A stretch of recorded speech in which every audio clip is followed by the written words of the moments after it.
અત્યારે હું બનાવી રહી છું રાબ.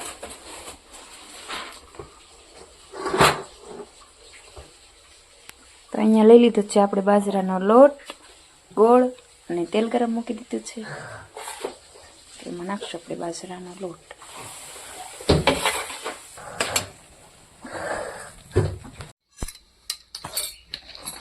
તો સરસ મજાની રાબ બની ગઈ છે.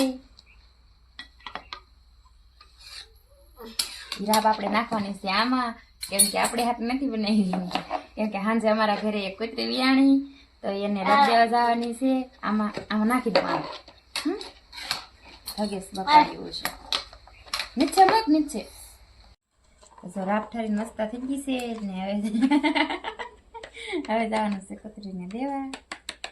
હાલે હાલ ના મૂકી તો અંદર. ના ના હાલે ગલું મમ કરે ને એટલે હજી તો કાલે સાંજે વિયાણી હજી આંખી ને ખુલી અંજે તો કેમ મસ્ત. હા તારા જ છે બાપા. હાથ કર્યો હોય. હાલે હાલે મૂક હાલ મૂકજો એને બસ. હાલ ખાઈ ચાલ. હજી બે અંદર છે.